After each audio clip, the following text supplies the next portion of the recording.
friends, welcome back to Zach's Varieties. ഈ pizza ഉണ്ടാക്കുക എന്ന് പറഞ്ഞാൽ വലിയൊരു ബുദ്ധിമുട്ടെന്ന് വെച്ചാൽ അതിന് ഒരുപാട് ചിലവാണെന്ന് ആൾക്കാരുടെ വിചാരം. അതിന് ചീസ് വാങ്ങണം, പിന്നെ മൈദപ്പൊടി കുഴക്കണം, ഓവന് വേണം, പിന്നെ അതിന് പല സാധനങ്ങൾ വേണമെന്ന്. അതൊന്നും ഇല്ലാണ്ട് വളരെ സിമ്പിളായിട്ട്, ഏറ്റവും സിമ്പിളായിട്ട് ഒരു വെറൈറ്റി പിസ്സയാണ് ഉണ്ടാക്കിയിട്ടുള്ളത്. ഇത് നിങ്ങൾ ഉണ്ടാക്കി നോക്കണം. ഇതിനു മുമ്പ് ഞാൻ വേറെ 2 പിസ്സ ഉണ്ടാക്കിയിരുന്നു, ഒരു ഇറ്റാലിയൻ പിസ്സയും ഒരു വെജിറ്റബിൾ പിസ്സയും. അതിനെക്കാട്ടൊക്കെ വളരെ എളുപ്പത്തിലുള്ള ഒരു അടിപൊളി എന്ന് പറഞ്ഞാൽ ഒന്നൊന്നര അടിപൊളി പിസ്സയാണ്. ഇത് നിങ്ങൾ ഉണ്ടാക്കി നോക്കി, എന്നിട്ട് ആ കമൻറ്റ് പോസ്റ്റിൽ നിങ്ങൾ എന്തെങ്കിലുമൊക്കെ ഒന്ന് പോസ്റ്റ് ചെയ്യണം, എന്നാലേ എനിക്കൊരു ബൂസ്റ്റ് ഉണ്ടാകുക ഇത് പുതിയത് പോസ്റ്റ് ചെയ്യാൻ വേണ്ടിയിട്ട്. പിന്നെ ആ സ്ഥിരം പറയുന്ന പോലെ തന്നെ ആ ചാനൽ സബ്സ്ക്രൈബ് ചെയ്യാത്ത ആരെങ്കിലും ഉണ്ടെങ്കിൽ സബ്സ്ക്രൈബ് ചെയ്യണം, പിന്നെ ആ ബെല്ലൈക്കൺ അമർത്താനും മറക്കരുത്. ഓക്കെ, എന്നാൽ പിന്നെ പുതിയ വീഡിയോ വീണ്ടും വരും. ഈ വെറൈറ്റി ആയിട്ട് നിങ്ങളൊന്ന് കാണി.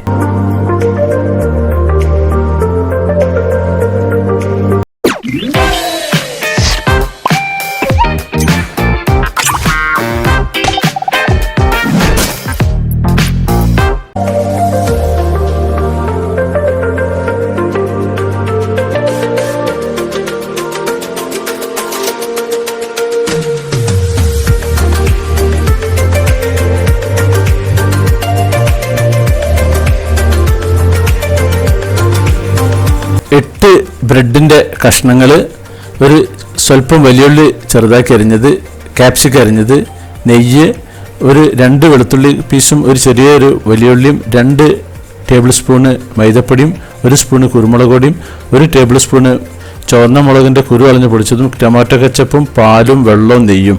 ഇതാണ് ഇതിലേക്ക് ആവശ്യം. നെയ്യ് നല്ലോണം 2 ടേബിൾ സ്പൂൺ ചൂടായ ശേഷം അതിലേക്ക് 2 ടേബിൾ സ്പൂണ് മൈദപ്പൊടി ഇട്ടിട്ട് നല്ലവണ്ണം ഇതാക്കുക. അപ്പോൾ ഒരു ചുവന്ന കളർ വരും.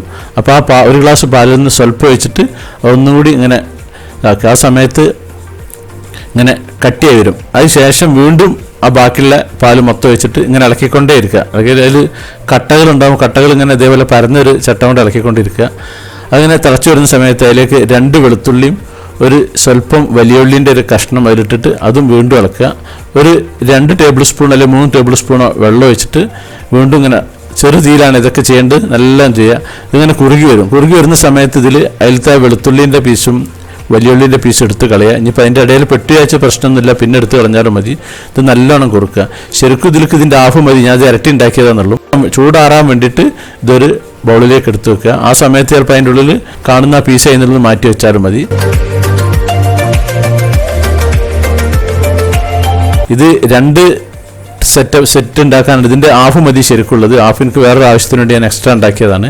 നിങ്ങൾ ഉണ്ടാക്കുമ്പോൾ ഈ 8 പീസിന് ഈ ഹാഫ് ക്വാണ്ടിറ്റി ഉണ്ടാക്കിയാൽ മതി.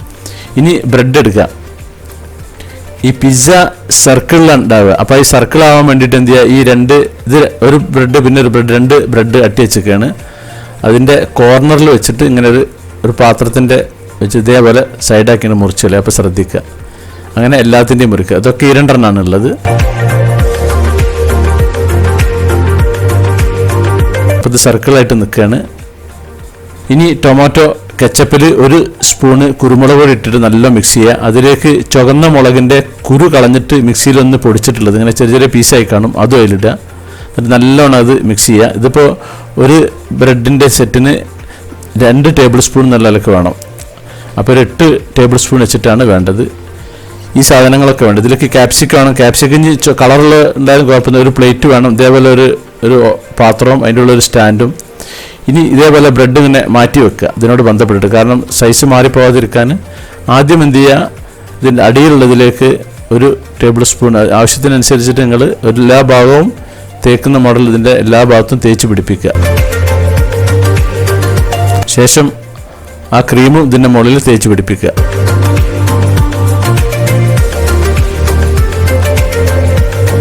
ശേഷം ആ ബ്രെഡിൻ്റെ പീസ് അതിൻ്റെ മുകളിൽ വെച്ചിട്ട് ഒന്നിട്ട് പ്രസ് ചെയ്ത് പിടിക്കുക. നേരത്തെ ചെയ്ത അതേ രീതിയിൽ തന്നെ വീണ്ടും ചെയ്യുക.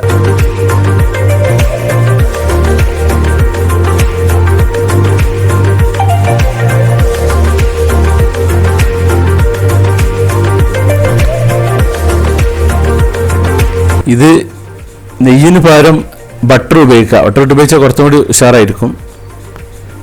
ബാക്കി അതിൻ്റെ മുകളിൽ ഇങ്ങനെ ക്യാപ്സിക്കൾ വെക്കുക. ക്യാപ്സിക്കം ഇനി കളറ് മാറ്റുണ്ടെങ്കിൽ അത് വെക്കുക, നല്ലൊരു ഭംഗി കിട്ടും. ഇനി ചിക്കൻ്റെ പീസ് ഉണ്ടെങ്കിൽ അത് വെക്കുക. പിന്നെ മഷ്റൂം ഉണ്ട്, കൂണ്, അത് വെക്കാം. നിങ്ങളെ സൗകര്യം പോലെ എന്തും വെക്കാം. പക്ഷേ ഈ ക്യാപ്സിക്കം ഉണ്ടാവുന്ന നല്ലതാണ്. ഇങ്ങനത്തെ ഒരു പ്ലേറ്റിൽ മുകളിലേക്ക് ഒരു സ്വല്പം എണ്ണ തേച്ചിട്ട് അതൊന്ന് എല്ലാ ഭാഗവും എണ്ണ വെച്ച് വെക്കുക. ഇതിൻ്റെ മുകളിലാണ് ഇത് നമ്മൾ അടുപ്പിൻ്റെ പാത്രത്തിൽ വെക്കാൻ പോകുന്നത്. അപ്പോൾ ഇതിൻ്റെ മുകളിൽ വെച്ചിട്ടാണ് ബാക്കി ഫില്ല് ചെയ്യാൻ നല്ലത്. കാരണം ഒരു സ്ഥലത്ത് നിന്ന് ഫില്ല് ചെയ്തിട്ട് പിന്നെ ഇവിടെ കൊണ്ടുവന്ന് വെക്കുക പറഞ്ഞാൽ ബുദ്ധിമുട്ടാവും. അപ്പോൾ ഇതിൽ വെച്ചിട്ട് അതങ്ങോട്ട് ഫില്ല് ചെയ്തിട്ട് ശരിയാക്കിയാൽ മതി. ഇപ്പോൾ സംഭവം റെഡി ആയിട്ടുണ്ട്. ഇനി ഇതൊരു കേടായ ഒരു നോൺ സ്റ്റിക്ക് പാത്രമാണ്. അതിൻ്റെ ഇങ്ങനെ ഒരു സ്റ്റാൻഡ് വെച്ചിട്ട് നമ്മൾ വെച്ചിട്ടുള്ള ആ പ്ലേറ്റ് ഇതിൻ്റെ മുകളിൽ വെക്കും. ചൂടായി കഴിഞ്ഞ് വെക്കുമ്പോൾ ശ്രദ്ധിക്കണം, കാരണം കൈ പൊള്ളും. അതിലേക്ക് വെച്ചിട്ട് നല്ലോണം അടച്ചു വെക്കുക. ആദ്യം കുറച്ച് ചൂട് കൂട്ടി വെക്കുക, പിന്നെ മീഡിയം ചൂടിൽ വെച്ചിട്ട് ഒരു 25-30 മിനിറ്റിൽ വെച്ചിട്ട് അതവിടെ ചൂടാക്കി വെക്കുക. അപ്പോൾ അത് 30 മിനിറ്റ് കഴിഞ്ഞിട്ട് എടുക്കുക. അപ്പോൾ അതിൻ്റെ ക്യാപ്സിയൊക്കെ വാടി ഇതേപോലത്തെ ഒരു കളർ ചേഞ്ച് വരും, മറ്റേ പച്ചപ്പൊക്കെ മാറിയിട്ടുണ്ടാവും. ഇനി ഇതുപോലെ അങ്ങനെ എടുത്തിട്ട് ഇതിൻ്റെ അടിഭാഗം നല്ലൊരു മുരുമുരുപ്പ് പോലെ ഉണ്ടാവും, നല്ല ഒട്ടിപ്പിടിക്കുന്നില്ല, കാരണം സ്വല്പം എണ്ണ തേക്കുന്നതിനാണ്. ഇതിനെ ഞാൻ 8 പീസാക്കിയിട്ടാണ് മുറിച്ചിട്ടുള്ളത്. അങ്ങനെ ചെറുതാക്കി മുറിക്കുക എന്നല്ല, കഴിക്കാൻ അതായിരിക്കും പിസ്സ നന്നാകും. വലിയ പീസ് ആവുന്ന സമയത്ത് അത് ബുദ്ധിമുട്ടാവും. അപ്പോൾ ഇതെല്ലാം സൂപ്പർ ടേസ്റ്റാണ്. ഒരു സിമ്പിളായിട്ട് നിങ്ങൾക്ക് ഉണ്ടാക്കുക, വീട്ടിലുള്ള സാധനങ്ങൾ തന്നെ. ഇനി ചീസ് ഇല്ല എന്നുള്ളതൊക്കെ നമ്മൾ ഉണ്ടാക്കാതിരിക്കേണ്ട ആവശ്യമില്ല. ബ്രെഡ് ഉണ്ടെങ്കിൽ ഇതുപോലെ നിങ്ങൾ പരീക്ഷിച്ച് നോക്കി. എന്നിട്ട് ഇതിൻ്റെ ഫീഡ്ബാക്ക് നിങ്ങൾ കമൻറ്റിൽ പോസ്റ്റ് ചെയ്യാൻ മറക്കരുത്. ഇനിയും ഇതുപോലത്തെ വെറൈറ്റി ഫുഡായിട്ട് ഞാൻ വരും. ഇതിൻ്റെ വേറെ ടൈപ്പ് പിസ്സ ഉണ്ട്, അതിൻ്റെ ലിങ്ക് ഞാൻ ഇതിലിടുന്നുണ്ട്. ഇറ്റാലിയൻ പിസ്സയും ഒരു വെജിറ്റബിൾ പിസ്സയും ഉണ്ട്, അതും നിങ്ങൾ വേണമെങ്കിൽ ഉണ്ടാക്കി നോക്കിക്കോളൂ. ഓക്കെ, അപ്പോൾ ഈ ചാനൽ നിങ്ങൾ ആദ്യമായിട്ട് കാണുന്നുണ്ടെങ്കിൽ ഇത് സബ്സ്ക്രൈബ് ചെയ്യാൻ മറക്കരുത്. പിന്നെ ഇതിൻ്റെ ബെല്ലൈക്കൺ അമർത്താനും മറക്കരുത്. ഇതിൻ്റെ ലിങ്ക് നിങ്ങളുടെ സുഹൃത്തുക്കൾക്ക് അയച്ചു കൊടുക്കാനും മറക്കരുത്. അപ്പോൾ എന്നാൽ പിന്നെ ഞാൻ ഇനിയും പുതിയ വെറൈറ്റി വീഡിയോ ആയിട്ട് ഞാൻ വരുന്നതാണ്. ഓക്കെ, എന്നാൽ ബൈ.